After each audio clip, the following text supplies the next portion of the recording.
اعوذ باللہ من الشیطان الرجیم بسم اللہ الرحمن الرحیم وما جعلنا القبلة التي كنت عليها إلا لنعلم من يتبع الرسول ممن ينقلب على عقبيه وإن كانت لكبيرة إلا على الذين هدى الله وما كان الله ليضيع إيمانكم إن الله بالناس لرؤوف رحيم۔ جس قبلہ پر آپ پہلے تھے وہ ہم نے صرف اس لیے مقرر کیا تھا کہ بالکل کھل کر سامنے آ جائیں وہ لوگ جو اللہ کے رسول کے پیرو ہیں،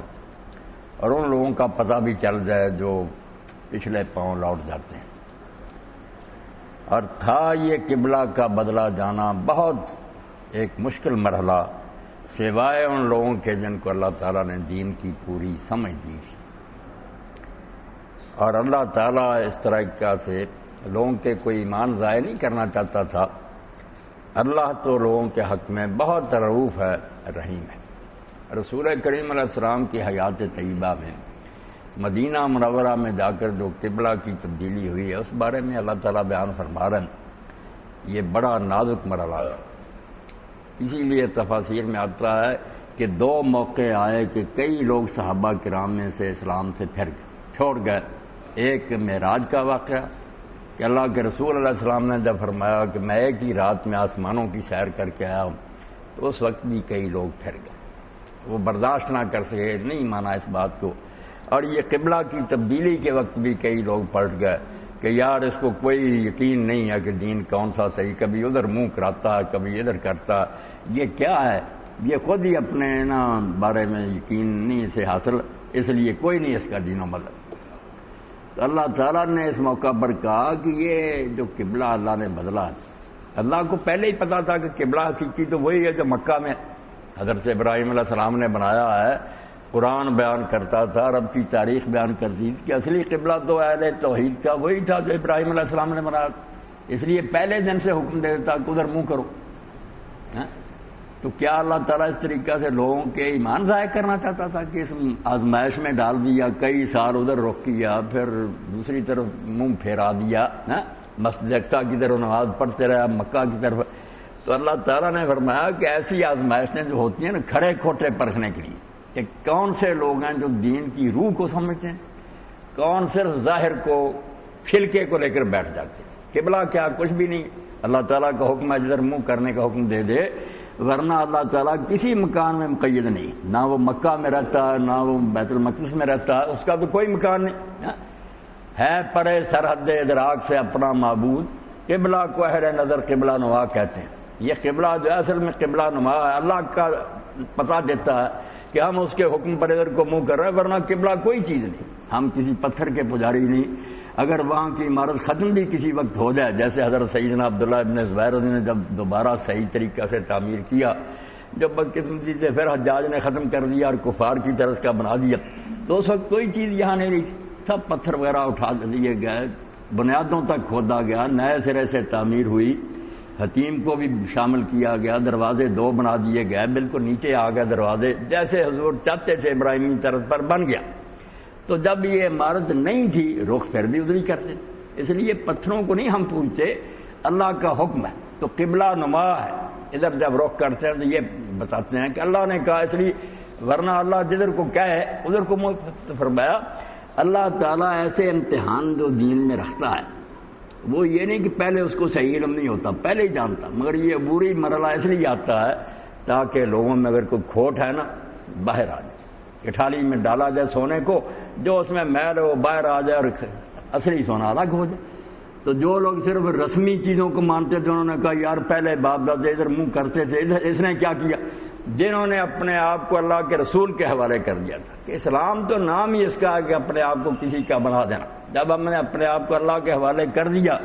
اور اللہ کا نمائندہ رسول، جب یہ جو کہے گا اس کے پیچھے پیچھے ہم پھر سے جائیں گے، ہمیں کیا، روزانہ یہ رخ بدلتا رہے۔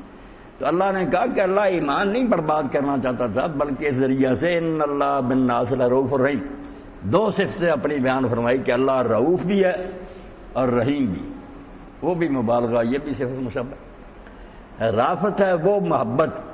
جس سے آدمی کسی کو تکلیف سے بچانا چاہتا ہے، ضرر سے بچانے کے لیے ہے نا کہ ڈاکٹر کوشش کرتا بچہ بیمار نہ، پرہیز وغیرہ بتاتا، تو تکلیف کو دور کرنے کے لیے جو پیار کیا جاتا ہے نا، یہ ہوتی ہے رافت، اور نفع پہنچانے کے لیے جو ہوتی ہے وہ ہوتی ہے رحمت۔ یعنی چیز ایک ہی ہے، رحمت ہی ہے، مگر پہلو دو ہیں کہ اگر وہ دفع مضرت کے لیے ہے کہ اس کو اس نقصان سے بچایا جائے، یہ خطرہ رہا اس سے اس کو بچائے، وہ رافت،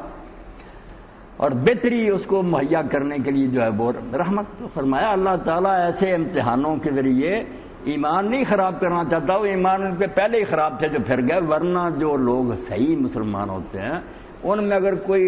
رسم کی پوجا ہوتی ہے، باپ دادے کی پیروی ہوتی ہے، صرف اس لیے منہ کر رہے ہوتے ہیں یا دین کو مان رہے ہوتے ہیں کہ وہ رسم آ رہی ہے، وہ چھانٹے جاتے ہیں، اور جو دین کی وجہ سے مانتے ہیں ان کو کوئی پریشانی نہیں آتی، وہ کہتے ہیں ہم رسم کی وجہ سے نہیں مان رہے تھے، ہم تو اللہ کا حکم تھا اس وقت کی، اب اگر دوسرا حکم آ گیا تو ہم ادھر کو رخ کریں گے۔ حکیم صاحب بھی بیان کر رہے تھے اطاعت رسول، آپ دیکھیں نا علامہ اقبال رحمۃ اللہ نے اسی کو بہت نا ذرا خطرناک پیرائے میں بیان کیا کہ وہ کہتے ہیں تو فرمودی رہے بتھا گرفتے، اے اللہ کے رسول تو نے کہا تو ہم مکہ کو چلے گئے، وگرنہ جز تمہارا منزل نیس، ورنہ ہمیں مکہ وغیرہ نہیں چاہیے، ہماری منزل تو صرف آپ ہے، ہم آپ سے ملنا چاہتے ہیں، آپ نے کہا تو ادھر گیا، یعنی صرف رسول کے کہنے پر، ورنہ یہی مسلمان تھے جو مسجد اقصیٰ کو منہ کرتے، اس وقت مکہ نہیں تھا، تو فرمایا رسول کی پیروی۔ اللہ تعالیٰ نے یہ کہا کہ میں نے جو عارضی قبلہ مقرر کیا وہ صرف اس لیے کہ دیکھوں کون رسول کے پیچھے پیچھے آتا اور کون منہ موڑ جاتا، یہ ٹیسٹ رکھا، من یتبع رسول، کہ جو رسول کے پیچھے پیچھے گھومتا جائے گا وہ سچا مسلمان، اس نے اپنی نکیل پکڑا دیا رسول کو، جو پھر جائے گا کہ رسول نے یار مذاق بنا رکھا ہم کیوں آئے اس کے پیچھے، پوری فرمایا کافر بے ایمان۔ تو کہتے ہیں تو نے کہا تو ہم مکہ گئے، ورنہ تیرے سوا ہماری کوئی منزل نہیں ہے، ہم تو آپ کو دیکھتے ہیں کہ آپ کیا کہتے ہیں۔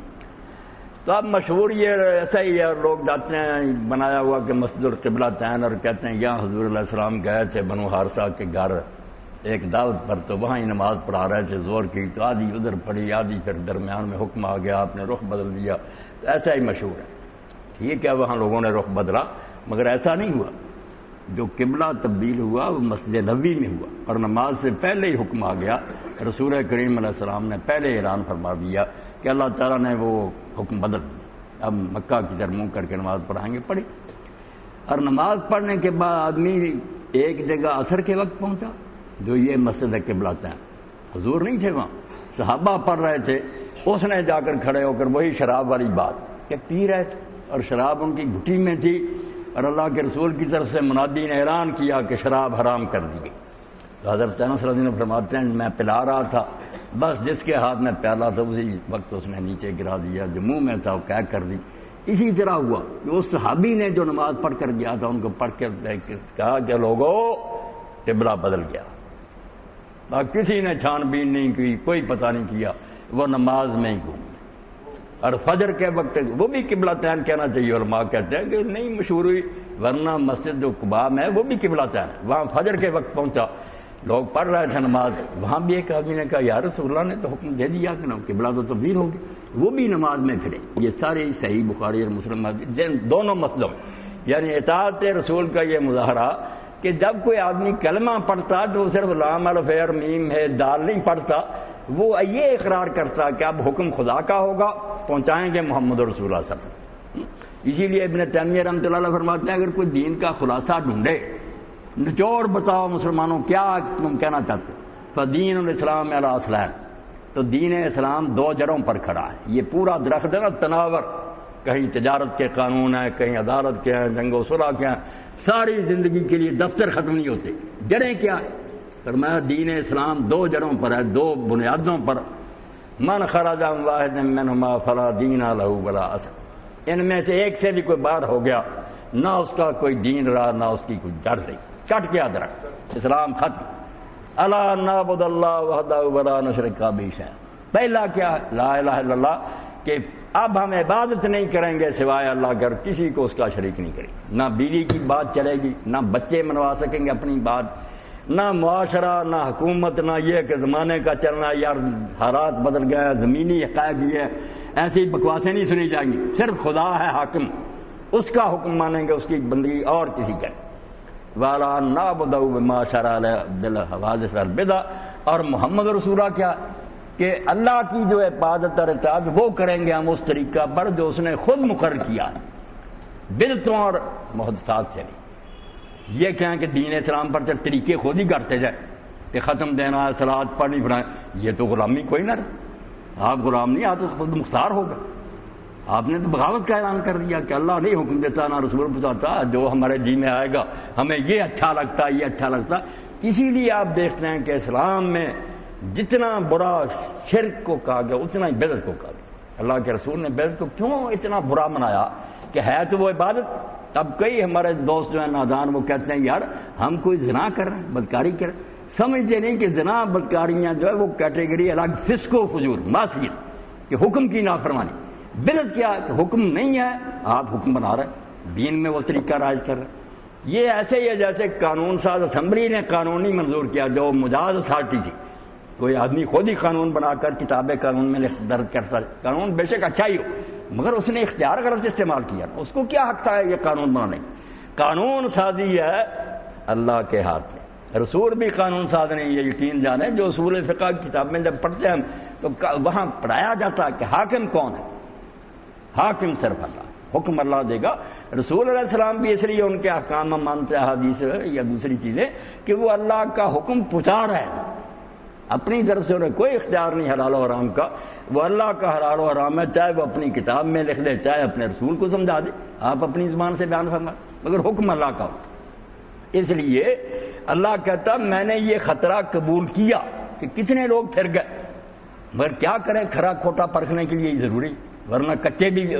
جو صرف یہ دیکھ کر کہ ہمارے باپ دادے بھی یار ادھر کو منہ کرتے تھے، پرانا ہی طریقہ ٹھیک ہے، اللہ کا حکم ہی رسم کے پجاری، ان کو اللہ نے ٹھیک کرنے کے لیے رسمیں نہیں چاہیے۔ اگر حقیقت کو سمجھتے ہو تو اسلام ہے نام اللہ کی غلامی اور بندگی کا، اور وہ جو رسول اللہ صلی اللہ علیہ وسلم کی معرفت ہو۔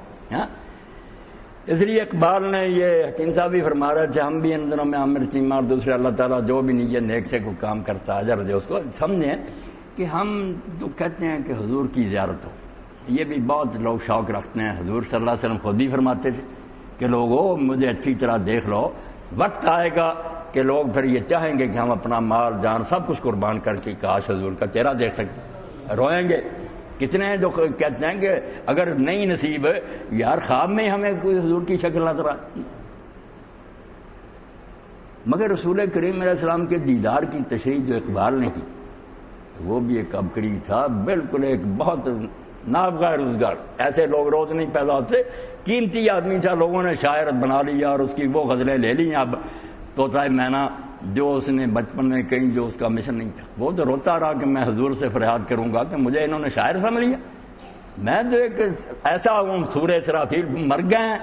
پھونک رہا ہو اسرافیل کی طرح کرنا کہ یہ مردے زندہ ہو جائیں، قیامت برپا ہو جائے مسلمان، سارا کلام ایسا ہی۔ تو حضور علیہ السلام کے دیدار کے بارے میں کیسی بات کہتے ہیں، اندازہ کریں ذرا، وہی اتباع رسول، معنی دیدار آخر زمان، حکم اوبر خیشتن کرنا روا۔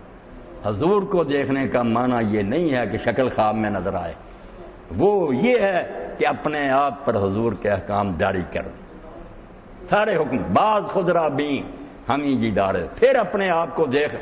حضور ہی نظر آ جائیں گے۔ جب سر سے پاؤں تک تو حضور کے حکموں کے رنگ میں رنگ گیا تو حضور ہی نظر آئیں گے، اسی سانچے میں ڈال گیا۔ حضور کے رنگ طریقہ پر اپنے آپ کو چلا دے، آپ کے حکم اپنے پر جاری کر دے، بعض خود را بھی، پھر اپنے آپ کو ہی دیکھ لینا ہم ہی دیدار ہے، یہی آپ کا دیدار، سنت اسرا سرار ہے، اور آپ کی سنت جو ہے وہ آپ کا اقرار ہے۔ سنت کوئی الگ چیز نہیں، حضور ہی جب سنت کو پڑھتا جائے، اس پر عمل کرتا جائے، بالکل وہی بنتا جائے گا۔ تو اللہ نے کہا کہ میں نے جو قبلہ تبدیل کیا،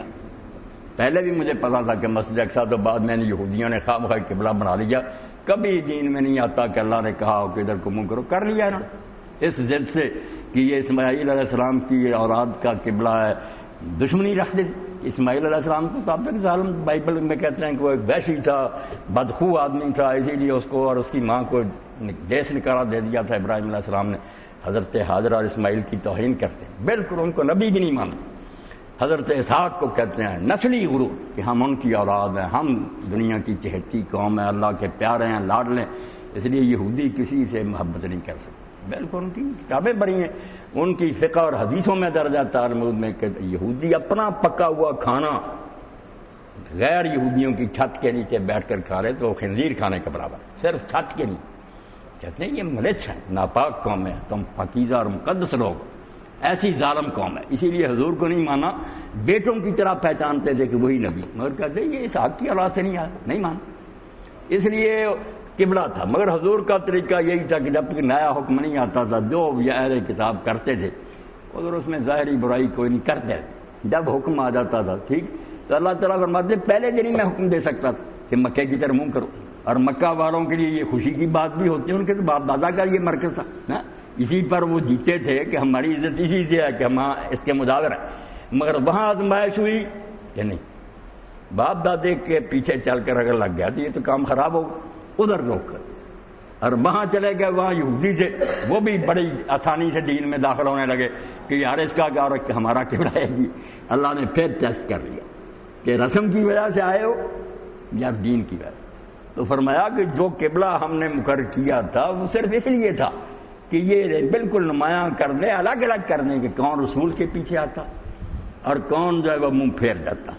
ورنہ اللہ تعالیٰ لوگوں کے ایمان جو ان کو امتحان میں نہیں ڈالنا چاہتا۔ اور ساتھ کہا کہ یہ بات بڑی مشکل تھی مگر ان لوگوں کے لیے جن کو اللہ نے ہدایت دی، تو پتہ چلا ہدایت کیا کہ ظاہر کو رسم کو نہیں دیکھنا، حقیقت کو کہ اللہ کیا کرتا، رسول کیا کرتا، معاشرے میں کیا ہو رہا ہے، لوگ کیا کر رہے ہیں، یہ چیزیں نہیں دیکھتی۔ اللہ کے رسول کے اس مزاج سے واقفیت حاصل ہوتی ہے سنت سے، قرآن مجید پڑھا جائے، پھر رسول اللہ کی زندگی دیکھی جائے، آپ کے فرمان پڑھے جائے، دفتروں کے دفتر پڑھے، پھر آدمی کو اندازہ ہو جاتا ہے، اور وہ مقام جس کو لوگ کہتے ہیں اجتہاد، اب یہ مذاق بنا لیا نا کہ دین کو تبدیل کرنے کا نام اجتہاد رکھا ہے، یہ آتے ہیں جی اجتہاد دین میں ہونا چاہیے، مانا کیا کہ تحریف، پورا دین بدل کر رکھ دو، اس کو اجتہاد کہتے ہیں۔ ظالم دین کا ایک جو لفظ ہے اس کو غلط استعمال کر کے دین کی جڑ کاٹنا چاہتے ہیں کہ پردہ ختم کر دو، سود کو جائز کرو، یہ چیزیں ٹھیک کر دو، یعنی جو اللہ رسول نے حلال و حرام کیے سارے ختم کر دو، ایک نیا ہی دین نکال لو اور اس کا نام اجتہاد رکھو۔ بالکل بے ایمان لوگ ہیں، دین کے دشمن ہے، اسلام سے ٹھٹھا کر، اس اجتہاد کو کوئی دین نہیں مانتا، یہ اجتہاد نہیں، یہ تو دین کی تبدیلی ہے۔ اجتہاد کیا، دو ہی ہیں اجتہاد کہ جو کچھ اللہ رسول نے بیان فرمایا، ایک تو اس کو سمجھنے کے لیے کہ اس کا صحیح منشا کیا، اللہ رسول کے کلام کا مفہوم صحیح کیا، عربی ڈکشنریاں دیکھو، حضور کی حدیثیں دیکھو، صحابہ اور امت کے عالموں کو دیکھو، صحیح مفہوم تلاش کر۔ اجتہاد اپنی انتہائی کوشش، جد و جہد آپ کہتے تو جہد ہوتا ہے اپنا پورا زور خرچ کرو کہ جو پہلے آپ لوگوں کو بتایا گیا اس کو سمجھنے کے لیے، اس کے سمجھنے میں بھی گڑبڑ ہو سکتی ہے نا، عربی عبارت ہوتی ہے، کوئی امام کہتا ہے یہ مفہوم ہے، کوئی نیک نیت ہی ہوتے، مگر پورا زور لگانا کہ بھئی عربی جو ہے محاورے ان کو دیکھا جائے، حضور کی حدیث دیکھی جائے، امت کے عالموں کا عمل دیکھا جائے، اس سے کوئی نتیجہ نکالا جائے کہ اللہ رسول کے اس فرمان کا صحیح مفہوم کیا ہو سکتا۔ ایک کوشش تو یہ کرنی پڑے گی، یہ پچھلے کے بارے میں۔ ایک ہے کہ نئے مسائل آئیں گے جو طے ہو چکے ہیں ان کو نہیں چھیڑنا، لا اجتہاد مع النص، جہاں اللہ رسول خود اعلان کر چکے ہیں وہاں اجتہاد کی کیا گنجائش، دین نیا بنانا چاہتے چھیڑ نہیں سکتے، وہ نہیں چھیڑ سکتے بات، ان کو سمجھنے کی کوشش کر سکتے ہیں کہ صحیح مفہوم ان کا کیا، جو نئی ہیں کہ اس زمانے میں تھی نہیں۔ اب یہ خون کی بوتلیں لگائی جاتی ہیں، اعضاء کی پیوند کاری ہے، جہاز میں نماز کا مسئلہ، ایسے اور بے شمار انشورنس وغیرہ، تو یہ ہے پھر میدان جہاں کوئی عالم اور خطیب ظاہر نہیں کہ اٹھے، اور ایسے لوگ بھی نہیں جو دین فروش ہے کہ جو حکومت برا کام کرنا چاہتی ہے یہ سارا علم اس لیے خرچ کرتے ہیں کہیں سے کوئی نہ بہانہ بنا کر اس گناہ کے کام کو جائز بنا دیں اپنی چلاکی سے، ہوشیاری سے، یعنی ابو الفضل الفیضی بننا چاہتے ہیں۔ علم ان کے پاس بھی تھا، اکبر کو لے ڈوبے۔ کل ہی میں نے پڑھا معین باری کا، وہ بھی فوجی افسر ہی ٹھہرا، بہت اچھا مضمون تھا۔ اس نے کہا، ایک شخص نے لکھا تھا منیر راؤ نے کہ میں گیا ہوں اکبر کے مقبرے پر، یہاں میں تھا یار یا ایک دو اور آدمی سے، کوئی فاتحہ پڑھنے والا نہیں۔ تو اس نے کہا میں نے تو بھائی کتابوں سے جو کچھ پڑھا اللہ رسول کی گردونیوں میں اس سے پتہ چلا کہ جو اللہ کے دین کو بدلنے کی کوشش کریں گے یا اس میں رد و بدل کی کوشش، اسی کو سمجھایا تھا جنرل کو، ان کا انجام نہیں ٹھیک ہوگا، ان کی قبریں نہیں ملیں گی، وہاں کوئی فاتحہ نہیں پڑے گا۔ اور ساتھ اس نے لکھا راؤ صاحب آپ تو صرف کہتے ہیں کہ وہ بھرتپور کے جاٹ آئے اور بعد میں وہاں جو ہیرے جواہرات لوٹ گئے، آپ کو پتہ ہونا چاہیے کہ انہوں نے اکبر کی قبر کھود کر اس کی لاش بھی جلائی تھی، اس لیے اکبر اعظم دو اس کی ہڈیاں جلا دی تھی پھر راجپوتوں نے۔ کیا اس نے نتیجہ حاصل کیا، دین الہی شروع کر کے رسول اللہ کے دین کو تبدیل کر کے کہ عیسائیوں سے کچھ لے لو، کچھ ہندوؤں سے لے لو، نیا ہی دین بنا لیا۔ فرمایا انجام تو یہ ہوا کہ اب وہاں کوئی فاتحہ پڑھنے نہیں جاتا، مزار تو نے دیکھا بہت بری حالت اور لاش تک اکھاڑ۔ تو اللہ رسول سے ٹکر لینے کا نام اجتہاد نہیں۔ یہ ظالم جھوٹ بولتے ہیں کہ یار ہم اجتہاد کرنا، اجتہاد نہیں، اجتہاد یہ کہیں کہ دین کو آپ بدل رہے ہیں، دین جو دیا گیا خراب کر رہے ہیں۔ اجتہاد تو یہ ہے کہ جو چیزیں بیان ہو گئے ان کو پہلے سمجھنے کے لیے پورا زور خرچ کیا جائے ایمانداری سے، یہ صحیح کیا۔ تو ایسا دور جب لوگ دین فروش، اسمبلیوں کے ممبر جو ہیں ان کے ضمیر بیدار ہو جائے، جب وہ بیچتے ہیں ایمان اس کو کہتے ہیں ان کے ضمیر بیدار ہو۔ جو عالم کمبخت آ کر گورنمنٹ کے لیے جھوٹی روایتیں گھڑتا ہے،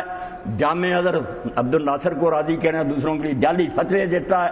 ہم کہتے ہیں اجتہاد کریں، اجتہاد نہیں کر۔ ان سے تو پھر اقبال نے اتنا پڑھا لکھا ہوتے ہوئے بیچارے نے دیکھا کہ یار ان لوگوں کو اجتہاد کی اجازت نہیں دینی، ان کی نیتیں نہیں نیک، یہ نہیں معلوم کرنا چاہتے کہ اللہ رسول کا منشا کیا ہے بلکہ اس کو بدلنا چاہتے ہیں۔ یہ اجتہاد عالمان کم نظر اقتدا بر رفت گاں تسلیم کا، وہ کہتے ہیں یہ جو ہے نا دین کو بدلنے والے اس دور کے دانشور، ان سے بہتر ہے کہ جو لوگ فوت ہو چکے نا نیک امام، آدمی ان کے پیچھے چلتا ہے۔ وہ بیچے تو نہیں کہ غلطی ہو گئی مگر وہ مخلص لوگ تھے، یہ تو بے ایمان اپنا دین بیچتے ہیں، کہتے ہیں خرید لو ہمارا علم۔ تو اجتہاد نئے مسائل میں ہوگا اور اس کے لیے بھی آزاد روی نہیں کہ جو جی چاہے فیصلہ کر لو، یہ اجتہاد ہو رہا ہے۔ اس میں بھی دیکھنا پڑے گا کہ جو کچھ اللہ رسول نے بتایا اور ہم نے سمجھ لیا اس کو سامنے رکھ کر یہ فیصلہ کریں کہ یہ کیس اگر حضور کے سامنے آتا تو آپ کی باتیں جو آپ نے پہلے کی ہیں یہ ان سے کیا اندازہ ہوتا کہ حضور کیا فیصلہ کر۔ بہت گہری نظر کرنی پڑتی کہ حضور کا مزاج پہچانا جائے کہ نبی علیہ السلام کے فیصلوں سے کیا نتیجہ نکلتا۔ جیسے عمر المومنین عائشہ رضی اللہ عنہا نے کہا کہ حضرت معاویہ رضی اللہ عنہ کا آخری زمانہ تھا، عورتوں کے طور اتوار بدل گئے، یہ بہت جلدی بدل گئیں، اسی لیے حضور علیہ السلام نے فرمایا تھا کہ میں اپنے بعد اپنی امت کے لیے سب سے خطرناک فتنہ عورتیں چھوڑ رہا، یہ دین کو لے ڈوبی۔ یہ بھی آپ نے کہا تھا کہ ایسی عورتیں پیدا ہوں گی جو میں نے نہیں دیکھی وہ منحوس، مگر وہ پیدا ہوں گی اس امت میں، اللہ بتایا ہم سے، اور وہ جنت کی خوشبو بھی نہیں سونگی کہ جانا تو گزارا اس میں 500 سال کے فاصلے تک خوشبو جاتی ہے اس کی نہیں جائیں گی۔ وہ یہی فرمایا کہ بختی اونٹوں کی طرح ان کے سروں پر کوہانے، جیسے اونٹوں کی کوہانے نا ایسے چونڈے ہوں گے، اوپر چیزیں رکھی ہوئی اور لباس اتنے باریک اور چست کہ پہننے کے باوجود ننگی، اور چال چلیں گی تو مائلات اپنے آپ کو لچک دے کر لوگوں کو بھی اپنی حرکتوں سے متوجہ کریں، جو نہیں بھی دیکھنا چاہتا دیکھے یار یہ کیا تماشا، وہ پیدا ہوگی۔ تو اماں نے جب دیکھا 58 میں فوت ہوئی ہیں، 2 سال سے حضرت معاویہ کے بعد، اس وقت یہ کہا، اب بظاہر حضور کے فیصلے کے خلاف ہے، آپ کہتے ہیں کہ عورتوں کو مسجد میں جانے سے نہ روکنا، مگر اماں نے کہا کہ اگر رسول اللہ یہ حرکتیں دیکھ لیتے جو ان عورتوں نے شروع کی ہیں تو حضور ان کو روک لیتے۔ یہ کس بنا پر کہہ رہے ہیں؟ حضور کے مزاج کو جانتی کہ حضور بے حیائی اور بے پردگی کو نہیں برداشت کرتے تھے، اس لیے وہ مزاج بتا رہا کہ یہ حرکتیں سامنے آ جاتی تو حکم بدل جاتا۔ تو اجتہاد ہے نام کہ جو دین دیا گیا پہلے اس کو سمجھنے کے لیے ایمانداری سے کوشش کرو کہ اس کا صحیح کیا ہے مفہوم اور مراد، اور نئے مسائل میں ایمانداری سے سوچو کہ اللہ رسول کا منشا یہاں کیا فیصلہ دیتا ہے، یہ اجتہاد۔ تو اللہ پاک فرماتا ہے کہ ہم نے قبلہ عذر بنایا پھر بدل دیا، کئی لوگ پھر گئے، یہ سارا کچھ اس لیے کیا کہ اسلام کی حقیقت سامنے آ جائے کہ اسلام رسموں کا نام نہیں ہے، وہ ایک روح ہے کہ آدمی واقعی اللہ کا ہو چکا اور اس نے اپنی باغ ڈور رسول کو پکڑا دی۔ اگر ایسا ہے ٹھیک ہے، اور اگر نہیں تو کچھ نہیں، دو جی چاہے کرے آسمانوں پر اٹھتا رہے۔ اسی لیے حضرت باجی بستامی رحمۃ اللہ علیہ سے ایک شخص نے پوچھا کہ حضرت ایک آدمی آنکھ جھپکنے میں مشرق سے مغرب تک چلا جاتا، اتنی جلدی زمین کا فاصلہ طے، کرامتیں کہتے ہیں نا. آپ نے فرمایا یہ تو ابلیس کو بھی اللہ نے دی تھا. ابلیس ملعون ترین مخلوق ہے اللہ کے ہاں، وہ راندہ ہوا ہے، مگر اس کو پاور دی ہے کہ مشرق مغرب میں جا سکتا. یہ کوئی نشانی نہیں ولی ہونے کی. اس نے کہا جی وہ ہواؤں میں اڑتا. فرمایا پرندے اڑ رہے ہیں، انسان سے بہت گھٹیا ہے یہ پرندے، پرندہ بن گیا، اڑنا سیکھ لی، یہ بھی کوئی بات نہیں. پھر اس نے کہا وہ پانی پر نہ چلتا ہے، پانی پر پاؤں گیلے نہیں. فرمایا خشک لکڑیاں تیرتی پھرتی. تو اس نے کہا اتنے بڑے ہیں ولی باجید، یہ شیخ فرید کہتے ہیں عطار رحمۃ اللہ علیہ کہ باجید درمیان ما ہم تو جبریل درمیان. رسول کو پہچانے حکیم صاحب کی بات معمولی نہیں کہ رسول بظاہر انسان ہی ہوتا ہے مگر اللہ کی طرف سے ہوتا، اللہ پیچھے اس کے ہوتا، نگرانی کرتا. اس لیے ماننا ہے تو سیدھی طرح مانو کہ بس ہمیں تسلی ہوگی، یہ گائیڈ ہے، رہنما ہے، پیشوا ہے، یہ لے جائے کھڈوں میں، لے جائے پہاڑوں میں، پیچھے چلے. اور اگر یہ نہیں ارادہ پہلے ہی صاف جواب دے دو. یہ ٹھٹھا کیوں کرتے ہو کہ ایک طرف رسول اللہ کے نام پر جانے دیتے ہو، دوسری طرف ان کی کوئی بات نہیں مانتے. تو حضور علیہ الصلوۃ والسلام کو ماننے کا تو مفہوم یہ ہے کہ جو کچھ حضور پاک صلی اللہ علیہ وسلم نے فرمایا اس کے مطابق کام کرو. تو نبی علیہ الصلوۃ والسلام کی یہی حیثیت لوگوں نے اس وقت پہچان لی تھی، یہی کرتے تھے. جو اشارہ ملا کر نقصان ہوا یا نفع ہوا تو اللہ تعالیٰ نے یہی بات سمجھائی کہ رسمی لوگ جو ہوتے ہیں نا وہ رسم کے تو پجاری رہتے ہیں، مگر اگر نیا حکم دین کا آ جائے وہ وہیں کھڑے رہ جاتے ہیں، نہیں ساتھ دیتے تو معلوم ہوا کہ نہیں وہ اپنی خواہش کی پیروی کر رہے ہیں، حضور صلی اللہ علیہ وسلم کی پیروی نہیں کر رہے. ورنہ آپ کی پیروی کرنے والا پھر نہیں سوچتا کیا حکم ملا کیا نہیں ملا، کر دیں. تو اللہ کے رسول علیہ السلام کی یہ حیثیت جو یہاں سمجھائی گئی کہ قبلہ جو بدلا اللہ پاک نے اس میں ایسا نقصان بھی ہوا تو یہ سارا اس لیے ہوا کہ دیکھا جائے کہ رسول کے کون لوگ پیرو ہیں، کون منہ موڑ جائیں. حضرت عبداللہ ابن عمر رضی اللہ تعالیٰ نے ایک شخص کو دیکھا کہ چھینک آئی، اس نے کہا الحمدللہ والسلام علی رسول، اللہ کا شکر ہے اللہ کے رسول پر درود و سلام. اب یہ دونوں چیزیں دین، بالکل دین ہے، جگہ جگہ حکم ہے. مگر ابن عمر رضی اللہ برداشت نہیں کر سکے، وہیں ٹوک دیا کہ بھئی اللہ کے بندے لیسا حاکذا اللہ منا رسول اللہ صلی اللہ علیہ وسلم. اس موقع پر ہمیں حضور نے ایسا نہیں سنایا، مگر ساتھ ہی پہلے کہہ دیا. سمجھانے کا طریقہ ہوتا ہے، ویسے کہتے بس درود و سلام بڑا بیوقوفی ہوتی، وہ نفرت کر جاتا. فرمایا انا اقول الحمدللہ والسلام علی رسول، مجھ سے 1000 مرتبہ کہلوا رہے کہ اللہ کا شکر ہے، رسول اللہ پر سلام ہے، ٹھیک ہے، مگر یہاں حضور نے ایسے نہیں سکھایا. چھینک کے موقع پر جو تو نے پڑھا نا یہاں نہیں یہ سکھایا، یہاں صرف یہ کہا الحمدللہ رب العالمین علی کل حال، یا صرف الحمدللہ. تو یہ ہے پیروی رسول کی کہ پیچھے چلو.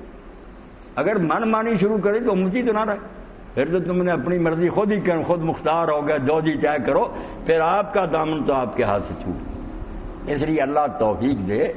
تو آپ کے نام پر جانے دینا، آپ کا جو سن کر کے کسی نے توہین کی آگ بولا ہونا، بالکل دین. مسلمان کو آگ لگنی چاہیے، اس کا کیا جینا اگر اس کے رسول کی توہین ہو. مگر رسول کی پھر قدر بھی تو کرنی چاہیے کہ جو رسول کہتا وہ کام بھی کرے. اگر وہ کام نہیں تم کرتے، جن چیزوں سے روکا چھوڑتے نہیں، تو یہ تو پھر عجیب ہی بات ہوگی نا. تاثر رسول وانتا تظہر حبہ، رسول کی نافرمانی کرتا ہے اور اعلان یہ کر رہا ہے اور جلوس نکل رہے ہیں، کان سن رہے ہیں کہ ہم حضور کے عاشق ہیں. ھذا الامری فی الفعال بدیع، یہ تو کہتا اللہ کی قسم ایک عجیب قسم کا عشق ہے. یہ محبت تو ایک انوکھی ہے جو تم لوگوں نے نکال لی، کیونکہ اگر محبت ہوتی لو کان حبک صادق اللہ تعالی، اگر تیری محبت سچی ہوتی تو پھر حضور کی باتیں مانتا، سب نقصان برداشت کر کے مانتا. ان المحب لمن یحب یطیع، جو محبت کرنے والا ہوتا نا وہ محبوب کا حکم مانتا. ایسی ہی محبت نہیں دنیا میں کہیں دیکھی کہ ہاں میں واری جاؤں قربان دے، بات کوئی نہیں مانتی. بس یہ ٹھٹھا، یہی ٹھٹھا ہم کر رہے ہیں اور اس کا نتیجہ یہ ہے کہ دنیا میں بھی رسوا ہے، آخرت میں بھی خالی کھلی امیدیں رکھتے ہیں، کچھ نہیں ملے گا. وہ ہے سچے محب جو دنیا میں بھی حضور کے لیے انہوں نے سب کچھ لٹا دیا، حکم پر وہ جان دیتے تھے، کوئی نافرمانی نہیں برداشت کر سکتے تھے، ہو جاتی تھی تو معافیاں مانگتے تھے، توبہ کرتے تھے. وآخر دعوانا الحمدللہ رب العالمین وصلی اللہ تعالی علی خیر خلقہ سیدنا و مولانا محمد و آلہ و اصحابہ.